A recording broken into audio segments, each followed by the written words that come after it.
Welcome to Shunned, the monthly podcast where we expose the religions that use shunning as a method to coerce and control. These are real stories as told by the person that lived them. Telling these stories takes courage and the strength to be vulnerable. After this week's episode, I encourage you to go to shunnedpodcast.com and leave a message for the person that told their story by commenting on their episode. I've told mine, and it means a lot to hear from people that can relate. Each person will be able to read and respond to your messages of encouragement. And now, let's listen to this month's real-life story of being shunned.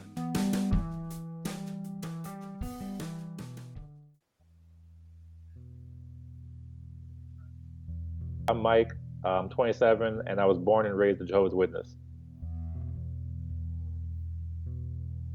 I'm actually not really shunned because I'm inactive. Like, I wasn't disfellowshipped, and then I had never disassociated or anything. But anyways, I was born and raised in it, so I never saw the outside world that much as a kid. My parents were actually both in the Navy, and my mom had joined when she was pretty young. I think maybe even, she definitely finished high school, so it must have been 18, because from the way that I was told the story, which I've only been told the story like a handful of times, but she had joined the Navy. And I think the same thing with my dad pretty much. So my mom is like this white girl from like suburban Illinois or suburban Chicago, Illinois. My dad's from San Antonio, Texas. He like grew up in the projects, had like 8 brothers and sisters. So very different worlds. And then they both joined the Navy. And all I remember is that my dad told me that he would always check out my mom, and then actually like he would go out on a double date with these 2 other people. And I think they ended up getting married too. And then, actually, so at the time, my dad was dating another girl, and then my mom was dating another guy, and then they would double date, and they ended up being together, or actually they kind of crisscrossed. So they both kind of traded off or whatever. And then my mom got married to my dad, I think early mid '80s. They were living in like Hawaii for I think maybe 3-4 years because they were stationed in Pearl Harbor. And then my mom was just checking the mail one day, and a Jehovah's Witness just walked up on her and then gave her the Live Forever book, I think it was. And from the way that my mom told me is that she read the whole thing in one night, and then she was hooked after that. And I think I actually remember listening to an episode of yours or something else, and then that was a common experience that like they would get a book and then they would read it in one night or in a very short period of time, and then they're fucking hooked right there. So yeah, so then my mom started studying, and my dad wasn't completely sold on it. But I think after a while, like he kind of came around to it, because prior to that, they were looking for a church anyway, but they had gone to like just typical like run-of-the-mill Christian churches. And I think they saw that other Christian churches don't take it super seriously, but like once you're a Jehovah's Witness, like you're taking it super serious. Like you aren't playing around it. Like it isn't like the whole week you're sinning and doing whatever you want, and then on Sunday you come and say 20 Hail Marys. Like it's not that cut and dry. So I think that was what my parents saw in it, and then they were like, okay, this seems like they're actually playing by the book. And then they started studying. They got baptized mid '80s, late '80s. Moved back to Illinois, where I am right now, to the suburbs again, where my mom's from. And then I was born and raised over here, so I never knew anything outside of it that much, really. So I don't remember thinking much of it as a kid because that was the way that I was raised. Like it doesn't seem any different. Like I remember when people would be like, I feel so bad for you because you never like celebrate Christmas or your birthday or blah blah whatever. But to me that was just life. Like I mean even still to this day, like I've been out for about 8 years now, but still to this day I don't celebrate my own birthday. It's weird for me to even celebrate other people's birthdays. Like around the holiday time, since it's pretty much just me and my parents like in this area, and like all my other family is in Texas, I still don't celebrate holidays unless I have a girlfriend, and then I celebrate with her family. But other than that, like I still don't celebrate any of these things, and it's not because of any kind of superstition or because of the religion, but I'm just not used to it. Especially birthdays. Like birthdays to me are still weird because like you have so much attention on yourself, and yeah, I don't know, I'm just not used to that because I mean I was never introduced to that as a kid, and like I remember knowing that I was different because that was pretty obvious even in like kindergarten. It was because I mean I wasn't saying the pledge or anything in kindergarten. I was like the only kid in my class, and I mean maybe one of like two or three kids in my entire school. So I mean, it wasn't many of us, and it seemed like we would make a big scene once we did that. So like I knew I was different, but I didn't really. I guess I believed it because I was that age and I just didn't know what else to think. And then here my parents are like pushing it on me every single day. Yeah, like it didn't mean much to me, but it was just a normal part of life growing up. I think I viewed the world exactly how they told me to, and it was just everyone else was wrong, and I still kind of have that like inherent view of the world about me still. Yeah, like everyone else is wrong, everyone else is sinners, and like not exactly looking down on other people, but just pretty much that like the rest of the world is wrong, and then you're the one that has the answer. You're like your group of people has the answer, which I don't think varies too much from other religions, but it's just really like emphasized in in the organization of Jehovah's Witnesses. Like it's emphasized that you have the truth. Like they even use that term, which is a funny habit to break going on because because way after I didn't even believe anything about it anymore, I was still calling it the truth, but it was just because of conditioning, because everyone else calls it that as a witness. So I think going along with that point too, I definitely noticed all the word games they would play, and then not even knowingly either. Like maybe at a very high level, like C.T. Russell or like Judge Rutherford or something had started using that terminology, and then that was what kind of brought everyone in. But now it's just like subconscious, and everyone just says like the truth as if like they're 100% sure. I, I'm not sure if other religions do that too, but yeah, that was kind of how I saw it back then. It was just the truth. Yeah, so I was never afraid of outsiders because I mean, if anything, I was more curious because I mean, like I was always like a little like class clown, like jokester kind of kid in a school. So like I would always play around with other kids. I mean, me not saying the pledge or like having to leave the room for like birthdays and stuff like that. Like it did make me different, but I don't think that other kids really treated me that poorly as a kid. Like I remember leaving the room when they would read Harry Potter once I was in like fourth or fifth grade, and then I would just like draw and then like nowadays I'm a graphic designer, so I guess I kind of built towards that. And like I would always be like doodling in my watchtower or whatever, or just like on like a little like piece of note paper that I was supposed to be taking notes on. So my parents were like relatively lenient. Like they weren't really super hard nosed about it. Like I had some friends growing up that did. I had one friend who his parents thought everything was demonized. They wouldn't buy stuff from garage sales because they thought that like they would buy, I don't know, like a pepper grinder that had Baphomet in it. I'm not sure how that works, uh, but yeah, like I never thought the outside world was that big a threat.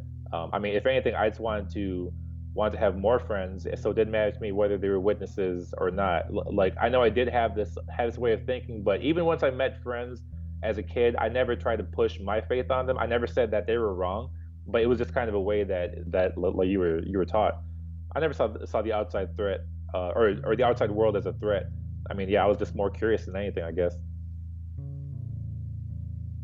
So I had moved into like my third house as a kid, maybe when I was about 9 years old, and then there was two kids who lived right down the street. One was two houses away, and then the other one was four houses away. I remember I had went to the four house away kid. His name was Carlos, and he had a PlayStation. He had a bunch of games and everything. And I remember the first thing I did was I went up to the games, and I was like, all right, I can play this, I can play this, I can't play this, I can play this, I can't play this, like all the violent video games. And I remember that I think all he asked was like, well, why? And then I was just like, huh, yeah, you're right. My parents aren't here. And I mean, I guess I did kind of have this looming thing that Jehovah's watching me or something. But I was just like, well, fuck it, I guess. And I just started playing, playing violent video games. I forgot what the games were back then, but I remember that I played SmackDown a lot back in those days. But yeah, I mean, just playing shooting games and everything. But that was the point where I was like tainted by the outside world because he also listened to like Eminem and like rap back in the day. So that was what got me into that culture too. And then once I learned of that culture, then I mean, yeah, like I wasn't trying to be a witness anymore. Well, yeah, and then Yeah, and then that's what I don't understand about nowadays. Like I don't know how people can still be Jehovah's, like all you need to do is go to Google and then just Google Jehovah's Witnesses. Like the first link will be jw.org, but everything else is going to be some kind of criticism, some kind of like exposed video or something. Like just go on Google. Everyone has a smartphone, everyone has a laptop or a computer or something, or go to the library. Like research your religion from third-party sources, because I remember that they would pretty much preach to not look outside. And I was like, wait, so you're telling me that there's thousands of like peer-reviewed scientific journals, there's all this other evidence and information out there, but we're supposed to only read a handful of books from the last 150 years? No, that didn't, like that makes no sense to me. So yeah, like if it's anyone listening that hasn't just gone to Google yet, but I'm sure they did because they found this. I remember one of the first times that I ever asked a question about, like, I forgot what it was about, but I remember that I didn't even get an answer because I think I asked an elder or it was my dad or something, and whoever it was, they told me, they were like, "Oh, that's just Satan planting a seed of doubt in your heart." And then once I first heard that, I was like 14 or 15 years old, and I was like, "This is bullshit! Like, you're really expecting me to take that as an answer? Like no, like something's definitely up here." And I forgot what that question was. I wish I could remember, but just that response, like, just reeks of brainwashing. So my mom had tried to institute like family study time and everything on like Saturday at 2 o'clock, and I used to hate it so much. Like I mean, like we hardly even did family dinner. I had a very isolated family because my dad would work. He would work third shift. He would sleep in the morning time, and then he would just like watch TV or just like do like yard work or whatever rest of the day. My mom would be on her computer because my mom has always been pretty like technologically proficient, and then I got that from her. So both me and her always use like computers all the time growing up. My dad used a computer now more too because he's retired. We didn't have a super close family. I mean, we all still loved each other and everything, but we just weren't overly affectionate about it. Yeah, so they kind of like they didn't force anything on me at home. I mean, they watched what I did, and like my mom was like, okay, so it's funny because I always tell people about how my mom was, and they kind of flip shit about like the way my mom would like react to shit back in the day, because she would set up cameras, she would set up like listening devices, like just like little recorders, just to see what I'm doing. And like I used to always think, I'm like, if Jehovah's watching me and like judging me for what I'm doing, then what's the point of you watching me? Like if I don't care what God is thinking of me, then like what do I care that my mom is recording me? Like and like actually, if anything, I probably fear my mom more because she's actually right there in front of me and she can take my Xbox away. But yeah, she used to like just watch everything I did, and like, man, like it sounds bad, but that was a normal part of life for me too. So even once I tell people like that story, and I'm just like, yeah, that was just my life growing up. They're like, are you serious? Like your mom like did this and did that. So that was the only weird thing. Because other than that, like my dad was pretty chill. I'm 100% sure that my dad was a stoner when he was a teenager, and he would listen to Pink Floyd and Led Zeppelin and like Hendrix and everything. And I actually kind of got that from him too. Well, not the music so much, but I'm kind of a stoner myself nowadays. But yeah, so I think that he didn't care as much. Well, he did care, but he just, I don't know, he's just a real chill guy. I guess that's the best way to put it. Uh, so yeah, like I never got it forced on me too much, but I definitely, I mean, like they always wanted me to like do my watchtower study.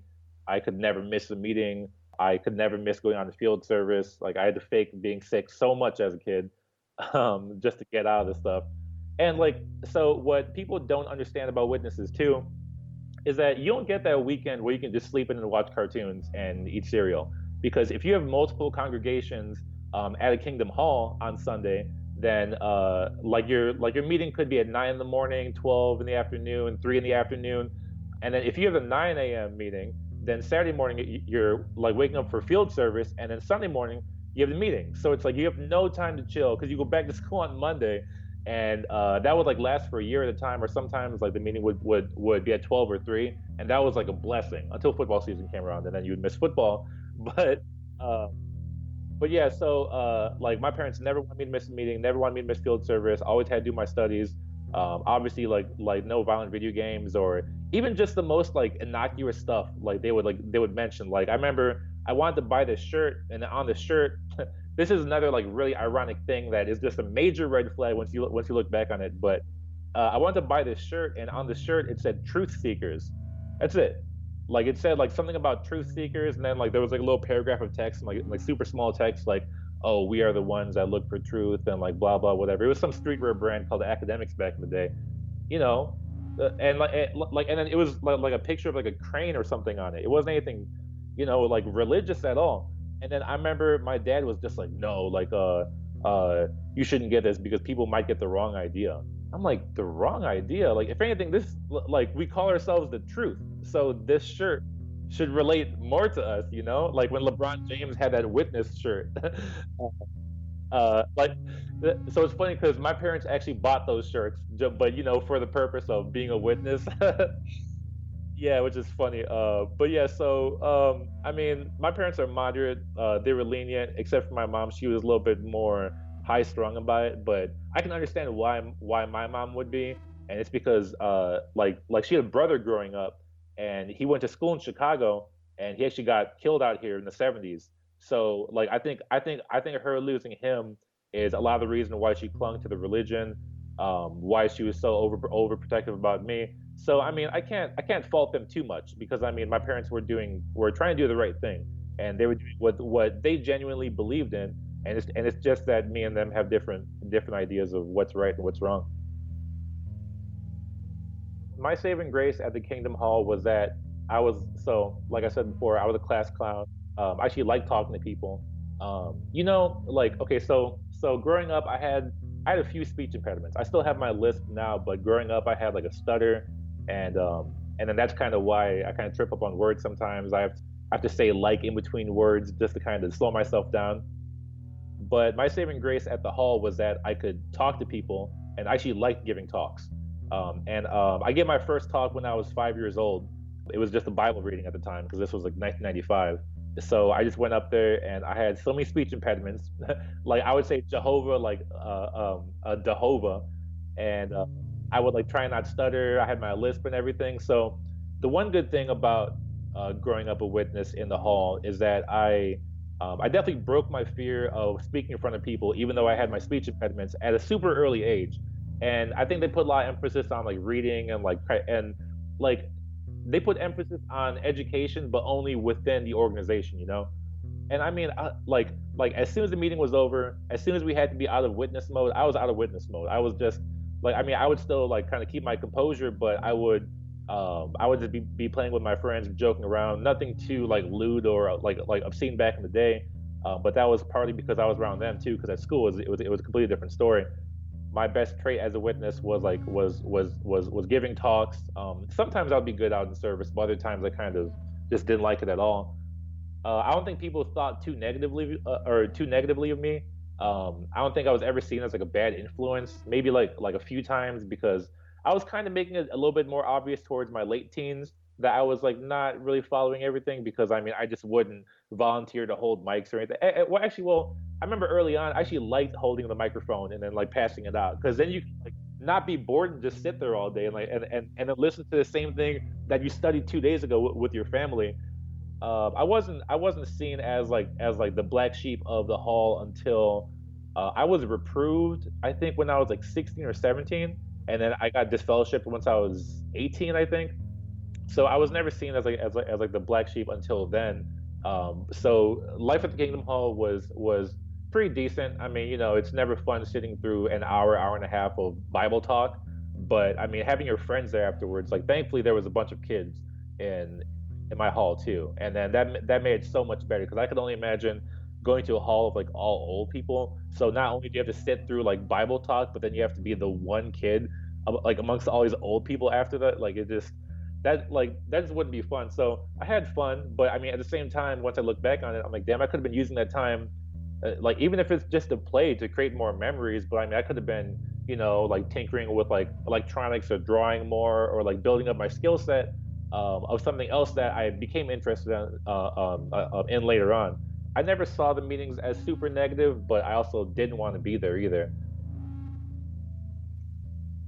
my witness life was completely separated from my real personal life, or I mean, or how I would be at school or around my friends, because like all my close friends knew that I was a witness, but I never let it seep into anything else that I did, because I mean, like growing up, I felt like it was just a part of life. Like I never thought that was my entire life. And I remember my mom, and I think a lot of witnesses have this term that they say double life, like you're leading a double life. And actually, yeah, like I remember like circuit overseers and like people using that term back then. But I used to think that was funny because they said that you were leading a double life, but really you were just trying to lead your own life. Like there's no double life. Like yeah, I'm acting different here at the hall, but I mean people also act different at their jobs from how they do outside too. So yeah, I never understood that terminology, and then why they mentioned that.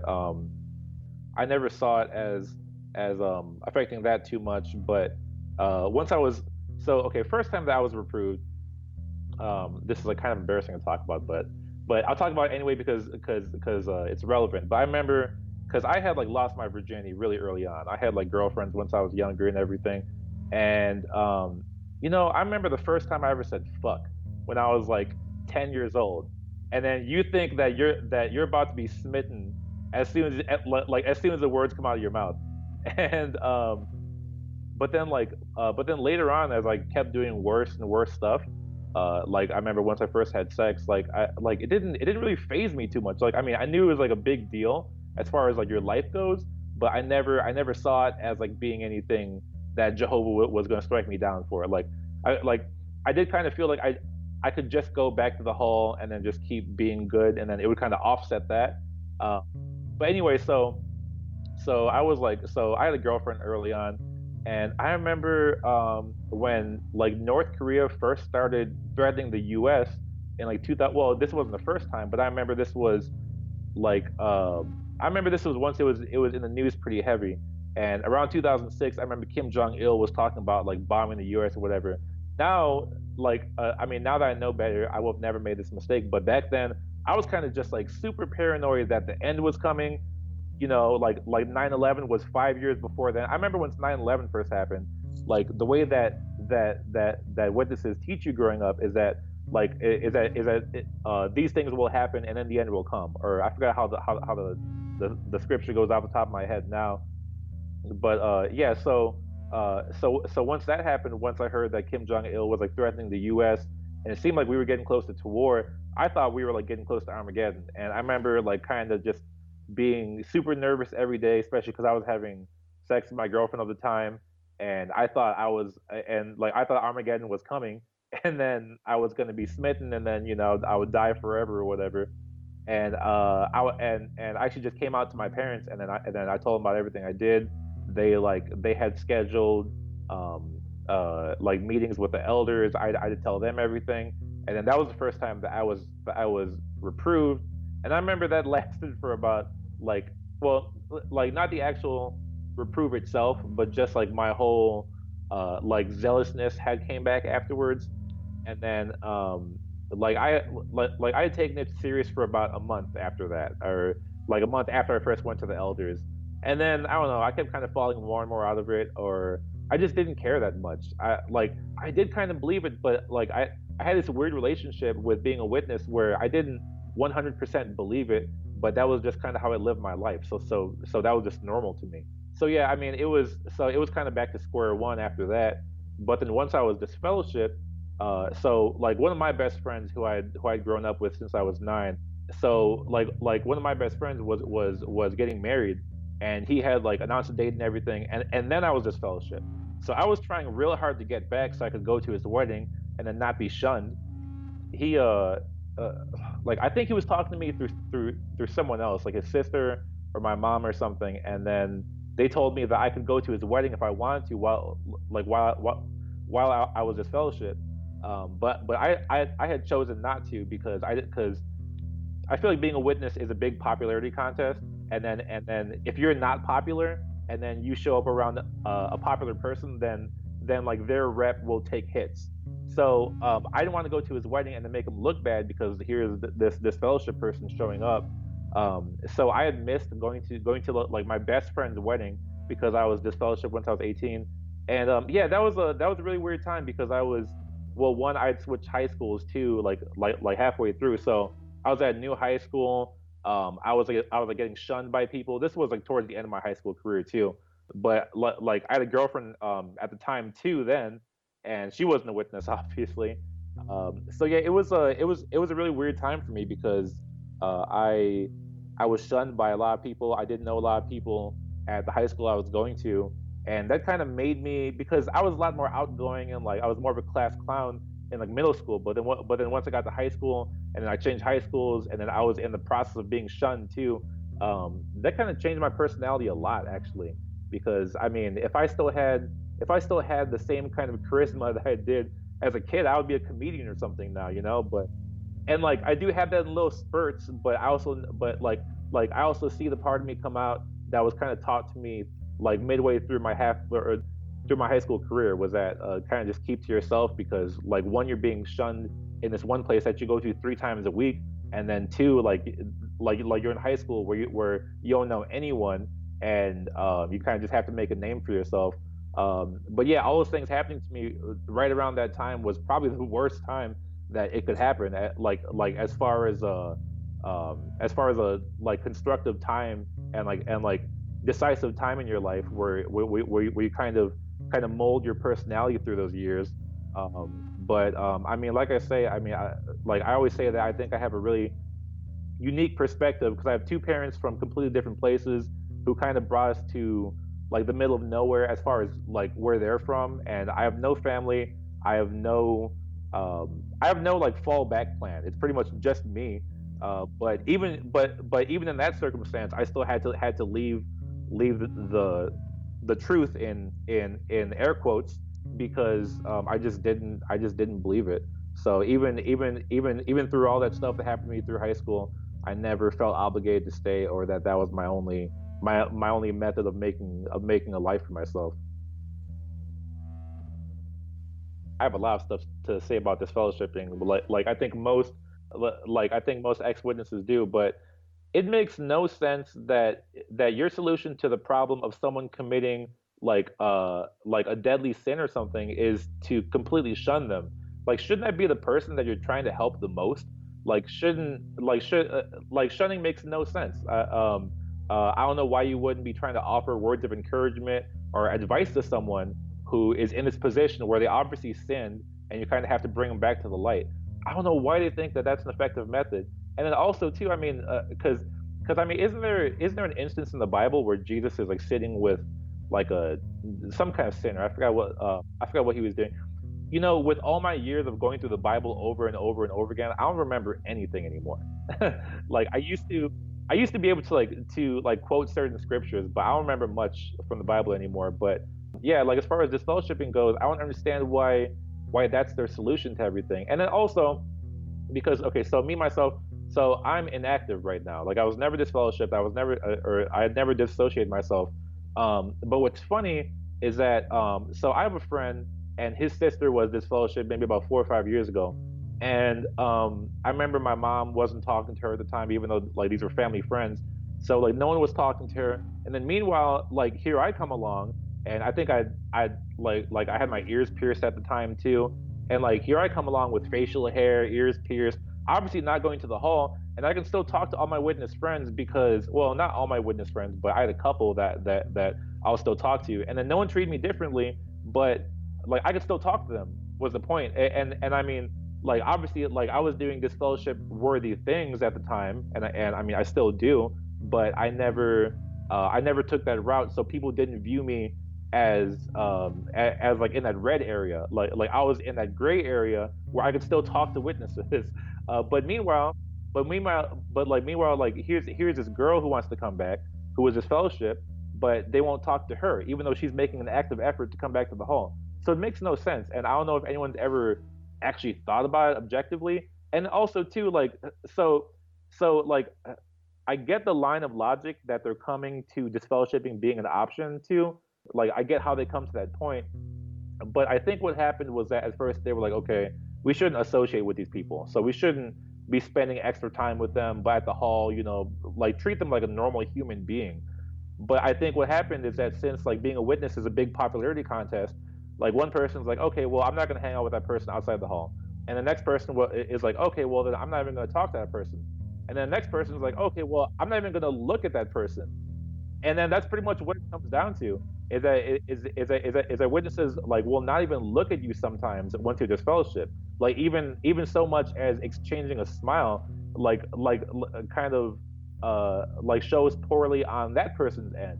um so yeah, like the whole concept of disfellowshipping just still doesn't make much sense to me. I think that if someone is in these dire straits as far as their faithfulness goes, then you should be helping to support that and then not completely shunning people away. Like you walk into a hall and it feels like you're invisible, and because people just won't look at you, like unless maybe the elders would maybe come up to you and like talk to you sometimes if they want to have a talk and then see how you're doing. But that was only like every few weeks or like months or whatever. I mean, I was a fellowship for 6.5 or 7 months. They say 6 months, but they rarely let you in right back on 6 months. It seems like, because I remember people who would get this fellowship, and I remember from that date I would look out 6 months, and I'm like, okay, they should be back around this time. But it was always closer to 7, 8 months that people would come back. And I mean, I made a concerted effort to come back. I just never missed meetings, never missed book studies, and like I said, it was pretty much just to make my friend's wedding, which I still did make. And I mean, it was to get back on good terms with all these people too, because I lost all my friends from childhood once I got this fellowship. Yeah, once I came back after 7 months, it like it did all seem like it just got wiped away. That feeling of animosity, that feeling of invisibility. But yeah, in the meantime, it doesn't feel like you exist. Like you kind of just are just floating through this hall, and then no one's trying to bump shoulders with you. No one's even looking your direction. Like you feel like a ghost. And then like not just the the part where people should be helping you pisses me off about this whole thing, but just how they make you feel. Like I mean, like no one should ever be made to feel that way. Even in the outside world, like that's supposed to be so big and bad. No one treats you like that anywhere, like unless you're a criminal or something of some sort. But I mean, like I gave into a normal human urge, and then the Bible didn't agree with it, so therefore I'm shunned and then seen by everyone as less than human. Like I don't think it just doesn't make any sense to me. I remember some elders would come to me like maybe every so month just to check up and then see how I'm doing. I don't think they would really ask me any like questions, or well, I mean they would ask me questions, but it wasn't like they had like a guidebook of questions. I was like, oh, who is Jehovah to you, and then like what is the kingdom of God? Like it's not like the questions they go over with you for baptism, but it kind of just asks you how you're doing. And then I mean, like other than that, they kind of just observe you and then make sure that you're making it to the hall, that you're like doing your study, I guess. Like, but other than that, I mean, they wouldn't talk to you weekly by any means or at every meeting. And I remember actually too, once I had gone to, so what I had done is I started going to a nearby hall when I was this fellowship. I don't know why I did this actually, like if it was just because I got this fellowship or what, but I went to a nearby hall where I knew a few people, but I could more easily sit in the back there and then not see everyone I knew. So like I kind of took a back door to that whole experience, but I don't know why I did that thing. Like thinking back on it now, maybe because it was closer to my place, and I mean I think it was part that I didn't want to see everyone that I knew very well. So I went to this new congregation, and they had a book study there too. Because I mean, I don't think that any disfellowship people would go to a book study at anyone's house. I mean, I'm sure there's some kind of arbitrary de facto rule about it. But yeah, so that was my experience being disfellowship. I never really had elders come to me and then talk to me too much, but they would ask me questions here and there, just see how I'm doing. I had to write a letter early on to the elders, and it was kind of just showing your remorse for what you've done. And I think you do have to kind of echo those same like those same sentiments in in the second letter that you send. I don't remember ever sending any other letters besides that, but I remember sending like my like reinstatement letter, And the first time I was kind of like I was kind of rejected, which was like at exactly 6 months. But then like a month after that, they were like, okay, we'll let you back in. And I don't know what that was for. Like I don't know how they judged that. Like if it, because I mean I was a good writer growing up too, so I could imagine that even if I didn't feel genuinely like empathetic about the whole situation, about about what I had done, I don't know how they would even determine that. But yeah, I was rejected the first time. The second time I got back, but like I said, that was like 2 weeks after my friend had been married. So by that point, I had missed the mark. But I was just trying to get back in anyway, so I can just see everyone again and talk to everyone. I don't think they would come to you. I think even if they saw you coming there every week, if you didn't talk to them first, like you could be going back for 3 years, and they still wouldn't let you back in. Like I mean, I think that you need to go to them first and then tell them like, hey, like I want to come back. One thing that I want to mention too is that I would have never been in that situation if I wasn't baptized at 12. And witnesses always try and champion this idea that like, oh, Catholics baptize their like their children when they're babies, but you know, like you can think for yourself, and then like you can get baptized when you want. But like I said a million times, it's a popularity contest. So if your friend's getting baptized at 10 or 11, which I had a friend who got baptized at like 9 or 8, like he's like the golden boy, and then like here you are, not baptized, not able to be behind the literature counter at the hall and then give out magazines to people. Like you're just, you know, you're like you're a little pawn in the Kingdom Hall world. So I would have never got myself into these extremely emotionally upsetting conditions had I never made this, or had I never had my parents and everyone else make this a decision for me when I was way too young to make this decision. I think that they really need to, like, I mean, if they were to reform the religion, because I don't think that Jehovah's Witnesses like should be completely done away with. I think everyone should believe what they want to, but like I think that every religion kind of needs like an overhaul, and they need to look back at their values and just take out these extremely archaic ways of dealing with people. And yeah, like it just doesn't have any grounding in current day reality, or with how people should be treating each other. It's just completely outdated, I think. It's funny that I did all this work to get back, and then I mean by doing all this work, I mean just going to the hall and being shunned every or like 3 times a week.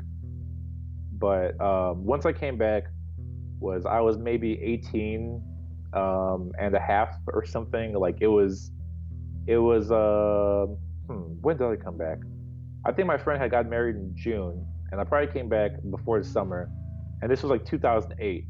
So yeah, so I didn't think I was going to go to college when I was in high school, and that's part of being a witness too, is that they tell you that you shouldn't go to college, that you shouldn't seek higher education, because they preach that you should be out there pretty much evangelizing, going door to door, and you know, spreading the good word of Jehovah or whatever. So I didn't think I would go to college. So for about maybe 6 months after high school, I was working in a factory, and I would be up at like 4 in the morning, be there at 5, work until 5, and in the wintertime, like you don't even see the light of day, and you're working for minimum wage with like criminals at a factory. So I was like, yeah, this is not the life for me. I mean, like it was fun. I never had like a bad experience other than, you know, having to wake up at 4. But I did think that taught me the value of like good hard work back then. But yeah, so I was working this like job at a factory, and I was like, okay, this is not the life for me. And I had always like I was always drawing. I was always like trying to do my own little like illustrations and everything. So and I had picked up a little bit of like HTML and CSS once I was in high school, but I never did anything too much with it other than like edit my MySpace profile page. But I figured what I wanted to do was get into some kind of art, like graphic design or something, or something, work on computers too, because I was always on my laptop back in the day, and then I had Photoshop, and I would like just mess around with it a little bit. So I was like, all right, I'm gonna go to school to be a graphic designer. And I remember it was like kind of a struggle with my parents to get them to go me or to get them to let me go to school, especially with my mom losing her brother in Chicago as a teenager. But so I remember talking with them about like moving out to the city and then going to the school out here where I was going to first, the Art Institute, and they were kind of hesitant about it first, especially with loans, which they were actually right about. I should have never signed away any- anything for loans, but I mean, I'm glad that I went to school, definitely, because I mean that's what I've kind of made a living out of so far, is making websites and then like doing design for people. Yeah, that was around the time when like I don't know if I was mentally out at that time. I don't remember what my thought process was, but actually no. So I do remember before I moved to the city, I was going to this like local college by my house, and I took a world religions course, and I remember my teacher was like this, like maybe like at the oldest, like 35-year-old guy, and I think one of the first questions that he ever asked in the class was, he was like, "Do you take the Bible metaphorically or literally?" And then my first response was, "Oh well, like literally, of course, it's the Bible." And then he was like, "Okay, so then you believe that like a guy got two of every species of animal, load them onto a boat, and then floated out on like this huge ocean that engulfed the earth for 40 days and 40 nights." And then I was like, "Well, I mean, once you put it that way, then no, I guess." And then I guess that my faith just started tumbling down from there. And I remember for a little bit, because I had gone back and forth with majors a million times in my first year of college, and I remember at one point I wanted to get into like something to do with religion. Like I wanted to study religion because it's always been really interesting to me. Even once I was in high school, I remember thinking that Islam was like super interesting, because I just thought how I mean how submission is one of the basic pillars of Islam, and then you need to completely like dedicate yourself to the faith. I thought that was kind of relevant to my experience. And I remember that once I had brought up to my parents that I wanted to kind of study religion in college, they were really hesitant about it. And I thought that was weird too, because I'm like, huh, this is weird, because I mean, if you guys think that what you have is the truth, why are you so scared for me to look other places? But and I mean, and I eventually didn't go for that, but like I always took philosophy courses, and like anything that I could take about religion, I would take. So I think that was one of the first classes that I took, which really shook my faith. I mean, now that like not that my faith was strong to begin with, but that was kind of just like reaffirming what I had always felt. And so that was around 18, 19. And then once I moved to Chicago and I was going to college out here, I just completely stopped going, and I just never like because. And I remember once I would come out here with my mom, and then we would like look for places. I remember like kind of quote unquote looking for like a Kingdom Hall to go to, and we had like drove past a couple. But I mean, as soon as I moved out here, I just stopped going, and I never thought twice about it. I never felt bad. I never felt like, oh, like I need to pray or anything. Like I haven't prayed in 8 years. I haven't gone to the hall in 8 years. I haven't read a Watchtower in 8 years. Yeah, I just completely just left. And then I remember, I don't remember if my parents ever asked me if I was going to the hall once I first moved out. But I remember once I first got my ears pierced, because I had like gauged my ears for a little bit. And I remember once I first pierced my ears, I called them, like not because of this, but just because I was talking to them.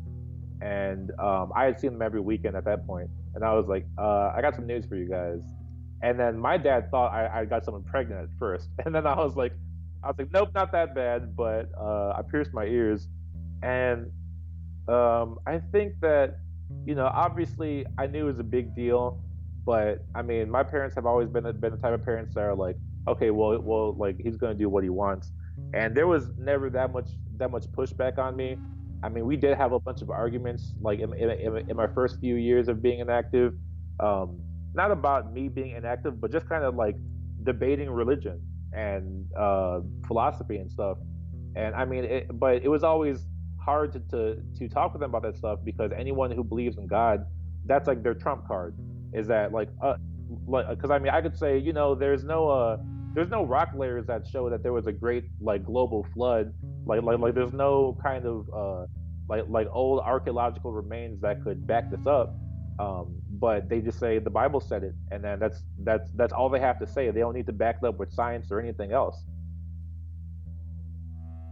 Getting my ears pierced after that was that was like my next stage of kind of being out of it, because I knew at that point I couldn't go back to the hall with my ears pierced, and then like even like growing facial hair too is such a big thing. Um, but yeah, but like that was once I was completely out.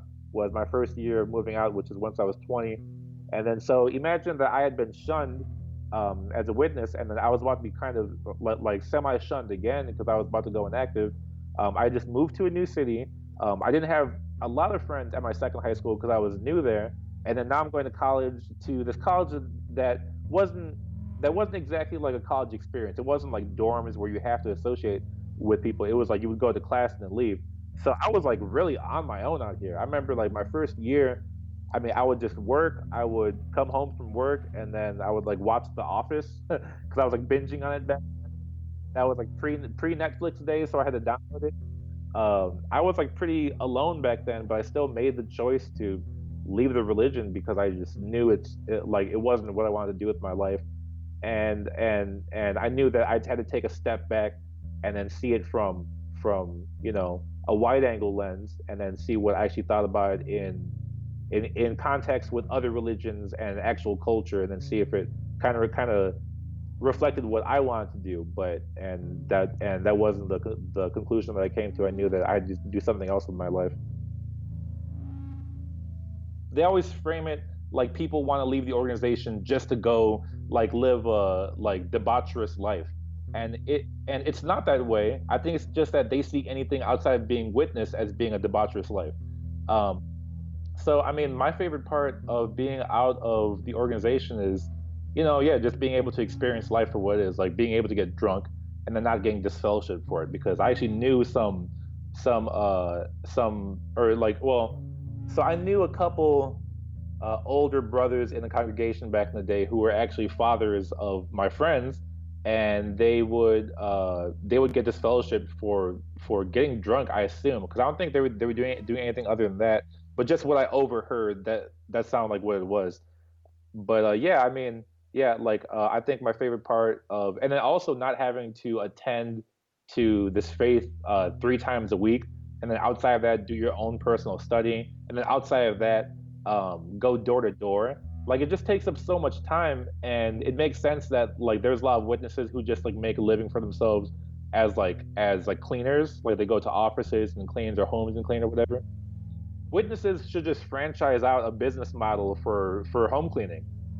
That would actually be like that would be super effective for them. That would be a funny like still like little stereotype though for the witnesses to have. But anyway, I think my favorite part I'd say about not being a witness anymore is, yeah, also that I'm not in that popularity contest anymore. Like I mean, I've always reacted really aversely to any kind of popularity contest, whether it was in high school or on the internet or anything.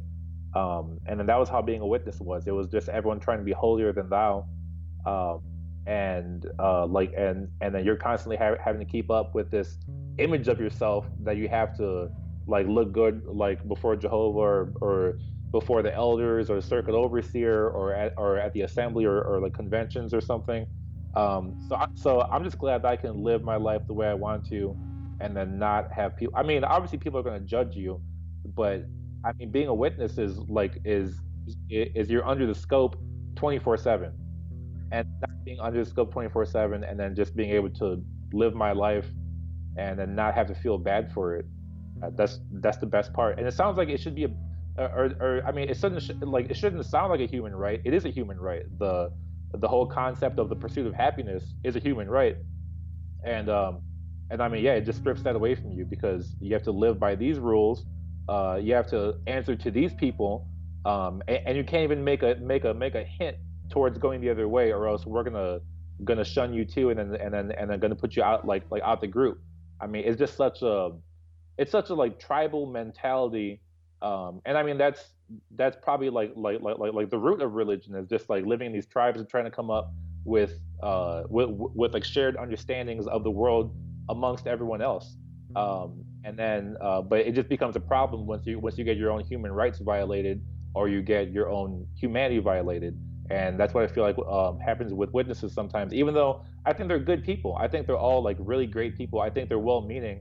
I think they're just misguided. I think that um, like they just fell down this track. And then also too, like witnesses use a lot of these tactics that other cults use, and like it's as simple as looking up the what's it called, the bite model, I think it is.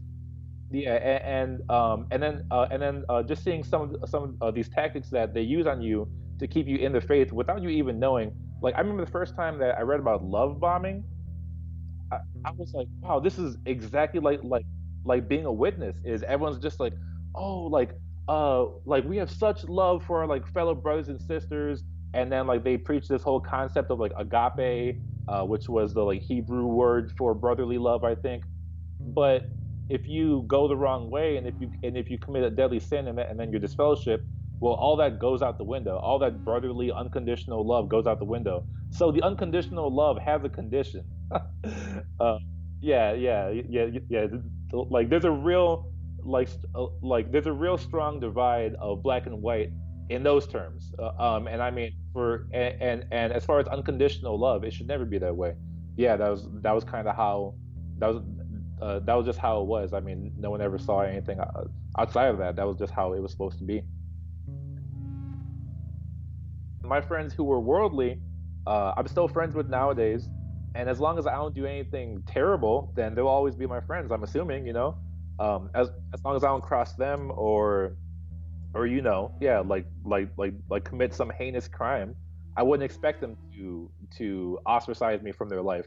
But yeah, but if you don't believe in like, I remember once I got that seed of doubt planted in your heart by Satan's statement told to me once I was younger. But I think that my second moment like that was when uh, I was getting, well, actually, no, well, so this was my first moment because this was before the previous one. But I remember I was going over the questions for baptism, which is also just learning the answers and then reciting them later. Like you don't actually, yeah, it's stupid, yeah. But I remember getting to the question, and it was like, do you believe that Jehovah's Kingdom is an actual place, or a heart condition? And once I read that, I was like, a heart condition, like having something wrong with your heart, like that. And I mean, and I was young at the time. I was like 12, and I still knew that. And I was confused about that question, and I was going over it with my parents, and then I think I was going over it with my mom, and my mom so my mom was always pretty like on the edge emotionally. Like she had depression and like anxiety growing up, and like she just started like crying once I couldn't answer that question. I always thought that was interesting because like the reason why she started crying was because she just like she thought I didn't know the answer to that question, which is like a pretty basic question for being a witness. I just didn't understand the like wording of it. I thought it meant a heart condition, and and then I remember that they called the elders because the elders were supposed to come and then like talk to me in like 3 days on Sunday or something, and then they were supposed to go over the questions with me, and then they just called them and they were like, no, he's not ready, blah blah whatever, and yeah, that put a major seed of doubt in my heart right there. I was just like, all right, like all I have to do is like recite these answers, but like meanwhile, like you're acting like me not being able to understand how this question is worded is like a deadly sin in itself. The more that I think about it, it impacts everything about me. I'm a like I'm a super skeptical person, and I think that was a byproduct of being a witness. Not that they teach you to be skeptical, but you naturally become skeptical because so like being a witness isn't like being Amish or something. Like you're still living in the normal world mostly, but you're just being taught these like completely different things. So I think that being a witness taught me to be skeptical because also I think what it is about it too is that it's a kind of questioning big religion like Catholicism and all those huge like sects of a Christianity, and I think that it taught me to be skeptical. I will say that I got like I feel like always reading the Bible and then always reading the Watchtower and everything back in the day definitely did help my reading a lot, because I remember I was reading from a very early age, and I think it was because my parents always wanted me to follow along with the Watchtower and everything, and then I had my book of Bible stories. So I think that everything that I do nowadays is kind of shaped by it. Cause yeah, I mean, like I just mentioned, I'm a very skeptical person. I'm a very pessimistic person, and I think that's because of being witnessed too, because it's kind of telling you that Satan runs the world, and that kind of all hope is lost, except for except for this one day that Jehovah should come down after you've been being persecuted in the Great Tribulation, but not until then are you gonna actually like ever feel true happiness. All this is just passing, you know. Um, so that kind of worldview kind of stuck with me.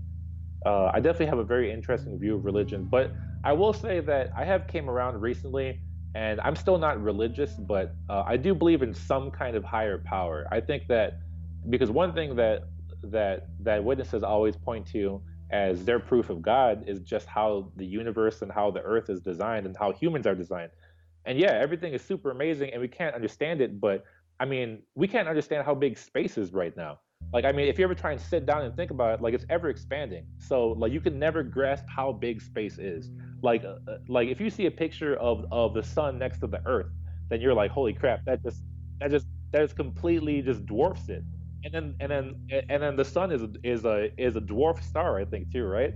So, like, that's a tiny like a tiny celestial body in the grand scheme of things. So I think there's a lot of things that we can't understand, and we're not supposed to understand it because we're just humans. We're a drop in the bucket as far as like all of time has gone. And I think that religion tries to attribute motive and attribute some like deeper meaning of things to the universe. But I mean, I think that we're all kind of here by chance, and I mean, maybe there was some kind of higher power that affected us, and then kind of guided our evolution in the way that we went. But I think just this whole like black and white view of the world, where someone just came down and then decided that they wanted to just arbitrarily make humankind and then have them follow his rules, doesn't make any sense to me. But I think that the way that I look at everything, I think I have a pretty like balanced view of everything, just because I know that there's two sides to every story. And like one thing that changed with me too was that I was never political at all, like up until a year ago, really. And then now, I mean, like all I do is listen to like political podcasts and then like YouTubes and everything now. But growing up, I was never into politics at all, because it, yeah, because you're completely removed from it, because they're so their way of thinking is that why get caught up in politics of today's world when we're kind of just waiting for Christ's kingdom, so that's one thing that kind of changed me growing up, but now I've completely broken from that. I don't know what other things it's really affected my everyday life. I mean, I don't think about it very often, but once I can uh, think about it and talk about it, I do love talking about it, because it's such a unique experience, and it's such a like I feel like I was kind of like a blank slate once I first moved to Chicago, because I was exploring a whole new world of just living life on my own terms. I think that the way that I look at everything is kind of shaped and influenced by that in some way. I was always into hip hop, and then I noticed that a lot of people in Chicago had like been making blogs and stuff, but I didn't think that like they were doing it right. I didn't think that they were like putting out that good of content. So I like kind of had my own small business for a few years, and I mean, now that I'm more into the tech world and I do a lot of like app design and UX design and graphic design, I've been getting more into that with like trying to start my own company. I don't think that being a witness kind of stifled my like will to be an entrepreneur or to be anything else other than someone who goes door to door every morning. So I think I do have a lot of big plans, a lot of big dreams outside of being a witness. I don't think that that's ever going to affect what I do in the future. But I mean, at the same time, I do recognize that it has shaped me and it has molded me. I do think that I eventually want to work in politics of some sort, and which is extremely ironic because yeah, growing up, I was not in politics at all, and I mean, I kind of thought it was stupid once I was younger too. But I mean, I just want to get like I want to form some kind of business, whether I make my own YouTube or like whether it's like a new hip hop blog or just some kind of app idea I have. But I do want to do something that I can call my own one day, and then hopefully it becomes huge and successful. And then from there, I want like I mean I would like to work in politics. I would like to work in my like local community, and then from there, I mean if it goes farther than that to like working in like a higher office, like at like a state level, then I'll be okay with that too.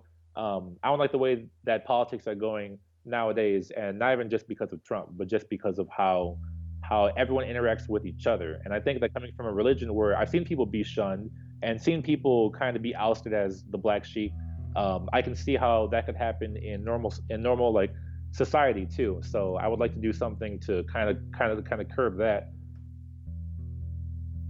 Like right now, I kind of have to get my own life straightened out because also coming from being a witness, if you want to go to college, then you kind of have to do so all on your own terms. So that was why I took out loans because in high school I didn't care about high school because I didn't think like you kind of don't think that um, that school matters that much because I mean you're because like cut it any way you want, but being a witness is like being in a doomsday cult because because they're constantly preaching to you that it's coming soon and like we're in the end times and whatnot.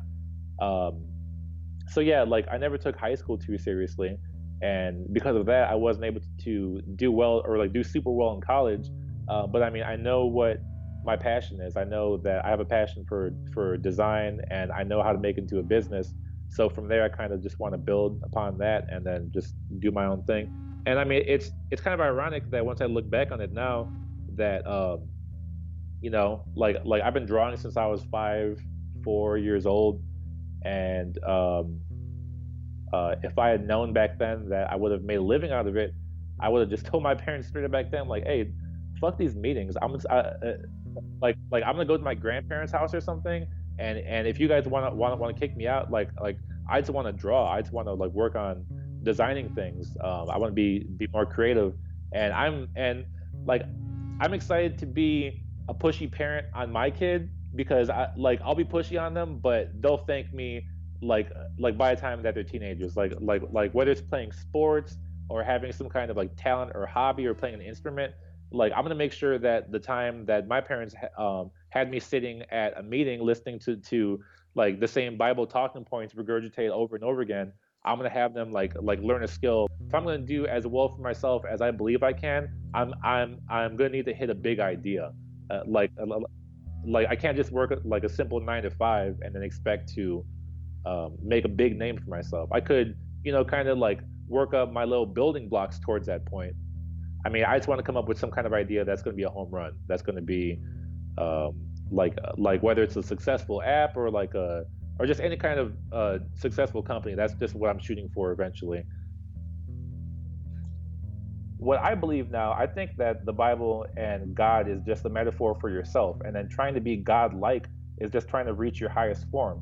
So whether that be getting up and running at 5 a.m. every morning, or working on a business, or working on your art, or doing whatever, like you should be trying to become a God, but a God in your own sense, and then that includes being moral, not harming other people, but just achieving the pinnacle of your happiness and your success should be what being a God is to everyone, and you shouldn't have to look to other people to determine what the terms of being a God are for you.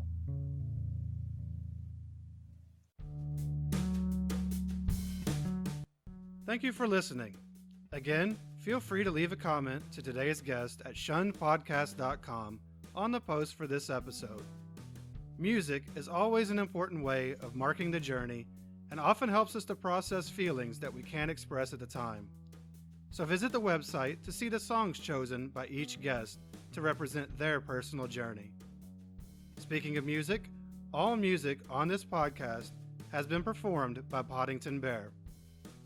If you appreciate this podcast, please help others to find it by leaving a 5-star review on iTunes, which helps the show rank and get exposure.